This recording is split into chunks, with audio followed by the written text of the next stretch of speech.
Good morning from the Holy Land.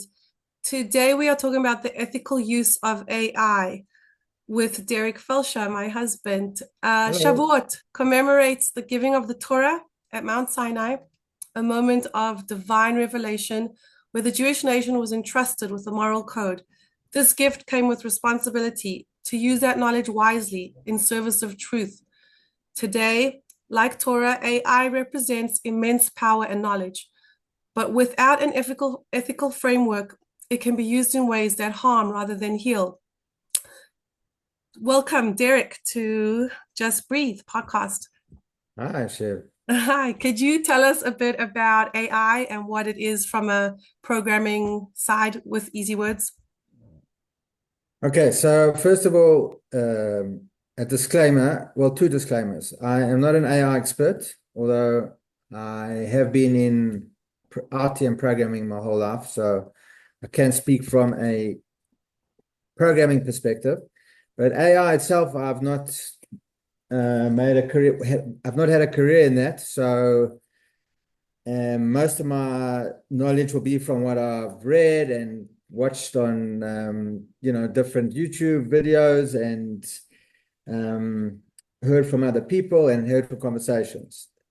That's disclaimer number one. And disclaimer number two is that I'm not a halachic expert in at all. I'm not a rabbi, so I can give my opinion based on what I know in terms of RT and what I know in terms of basic Torah principles.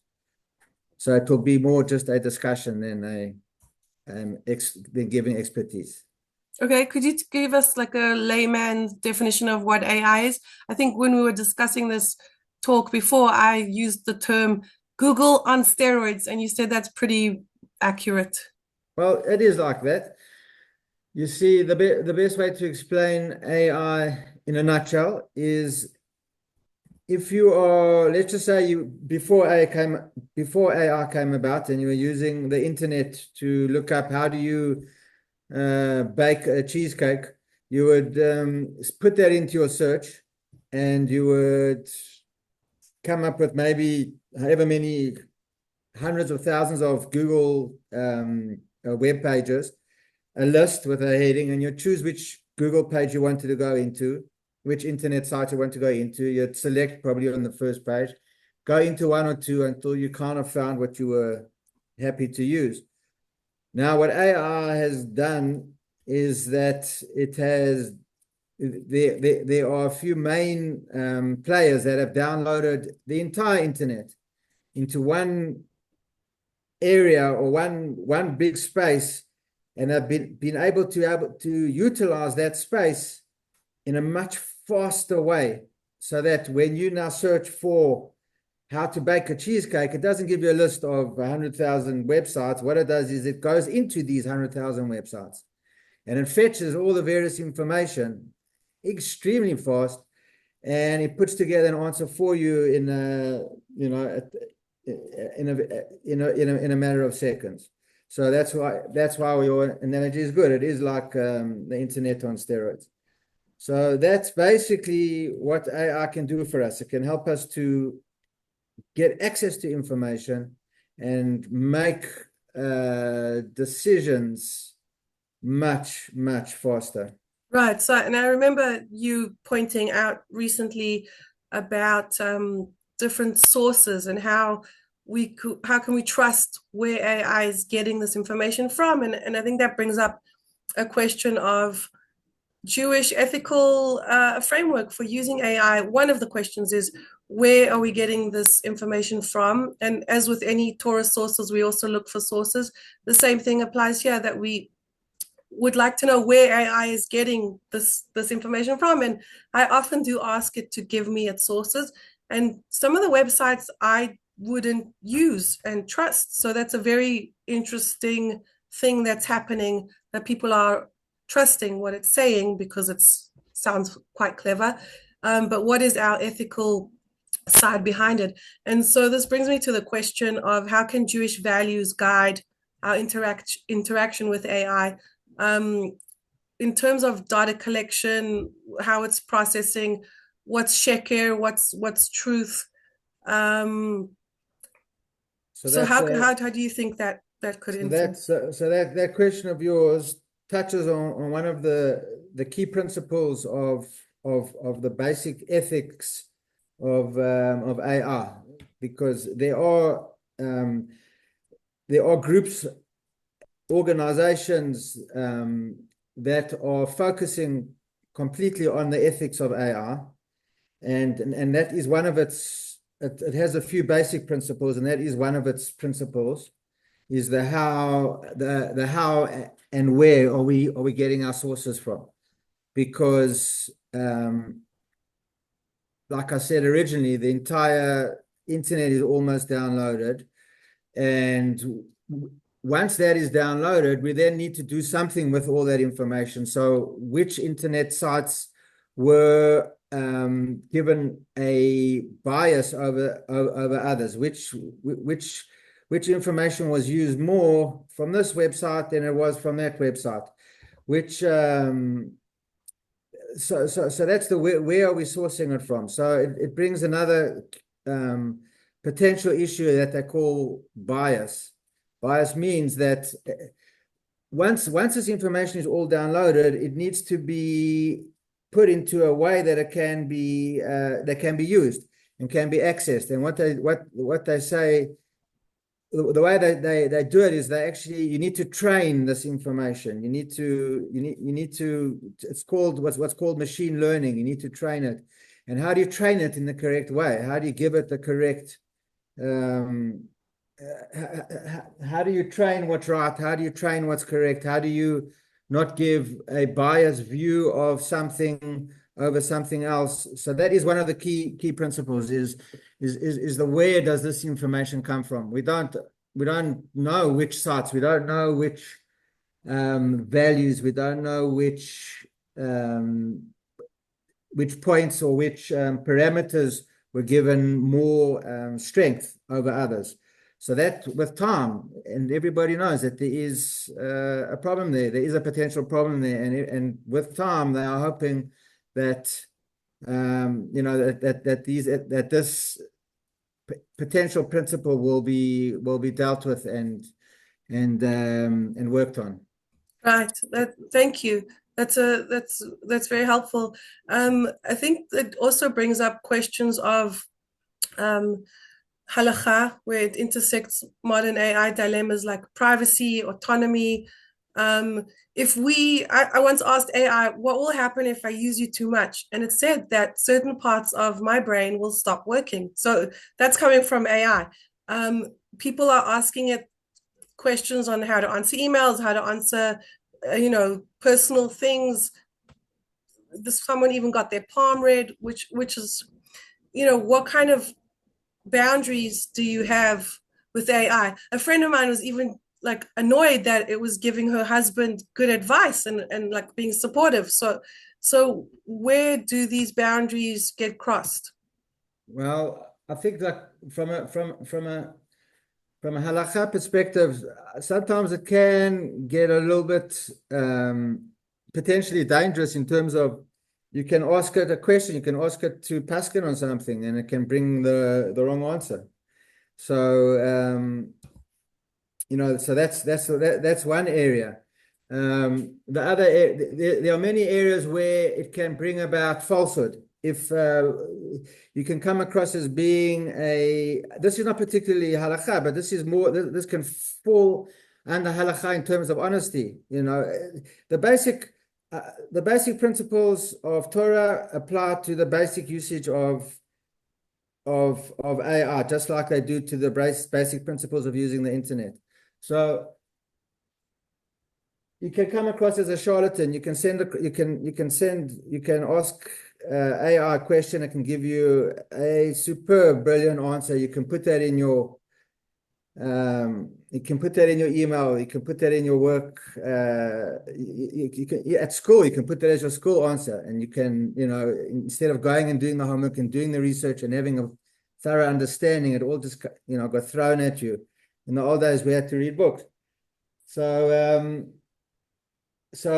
air of honesty, how much does this person know this principle? the other area that, there's many areas, many potential issues of crossing the line, just in terms of crime, a lot of crimes can now be committed a lot easier using AI. You have, cybercrime, the, wherever you had RT, whenever you had programming, it is now all enhanced. So you can do things, just like the main thing is that we need to be asking ourselves, are we using it for the good? Are we using it, is it for the good of the people? Is it for the well-being of of the people? Is it being used? There's things called deep fakes where you can impersonate people and you can impersonate images.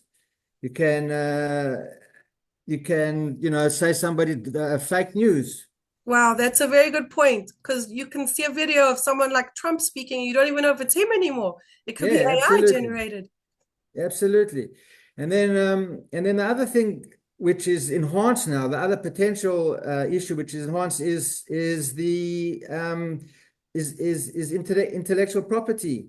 It's now much harder to control, to control what you want to give people access to.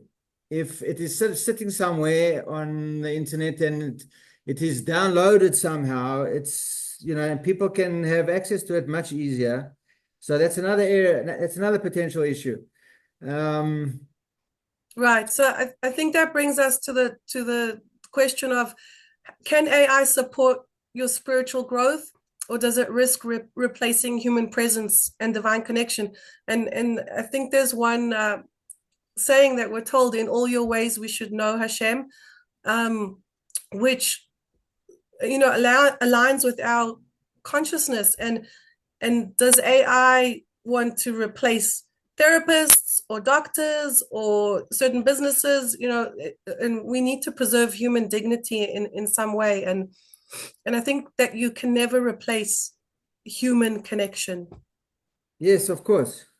I agree with that, and people need it. People always want it, and it will not replace human connection. But on the other hand, it can be used to help. It can be used to enhance. It can fetch information. If used in research, it can have access to a lot more information a lot faster. So it can help. It can help to in science, and it can help in researching.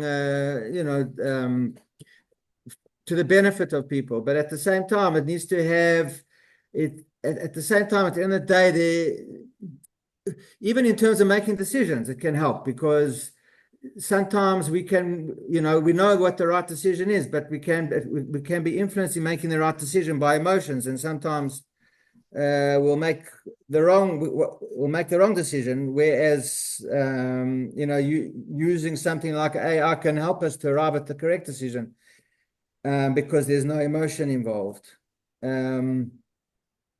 Yeah. Right. So it's a tool. It's a tool that we need to use in our own intuition, still contain prayer, our own prayer, and keep something sacred and offline.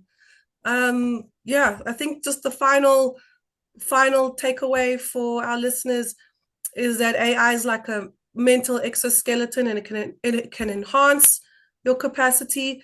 But if you stop using your own mind and your own muscles, that becomes difficult. And like you mentioned, just to sum up, we have to be careful of um, truthful information and keeping privacy and legal things that could happen. So we could use it as any other tool with balance and with awareness and That's right. responsibility. Yes, absolutely. If you use it like everything, if you use it with the right control and the right boundaries, and for the general good of the people, and it can be what's the word? It can be audited. The it can be verified. The source, and it can be verified that it's not stolen information, and that that the information hasn't been the models they actually called large language models. I should have mentioned that in the beginning. LLMs. I'm sure people have heard of that term. That's what this huge download of information is. That they are trained with the correct information, and they're trained with the right intentions, then it can definitely be utilized, definitely be used for the good of mankind. But like everything, if we can't fight against, it is going to get in the wrong hands, and it is going to be used for crime, and it is going to be used to try and um, enhance bad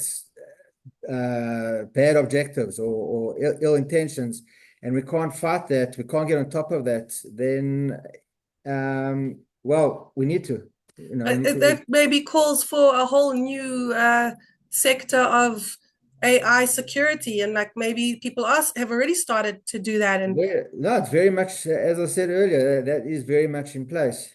It's a career, in fact.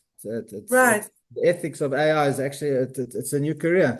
And right. because AI is being used in all business and in all areas of life now, people are very worried about it being used in the correct way, and also obviously being worried about the repercussions if it's not, Right, so and even within ourselves, like the that we put our own boundaries in, because if we stop using our own intuition and what it feels like to make decisions, that's just like it said, that part of our brain will be lost. So thank you for today's talk. I think it was very interesting, and you're welcome. hopefully, thank you. Hopefully, people enjoyed it and got some information. Just to close up, I like to give our listeners a brocha. Um, so I wish, or may we all be blessed, that on Shavuot, coming up soon, we reflect on receiving sacred knowledge. Today, as we stand at the foot of a new technology mountain, I hope that we will choose to receive it with humility and responsibility. And thank you for listening. May we all be blessed to Amen. use this in the right way. Thank you. Thank you for joining Amen. us. You're welcome. And may I Thank just you. say, what a lovely host. Thank you. Take care. Bye bye. Bye.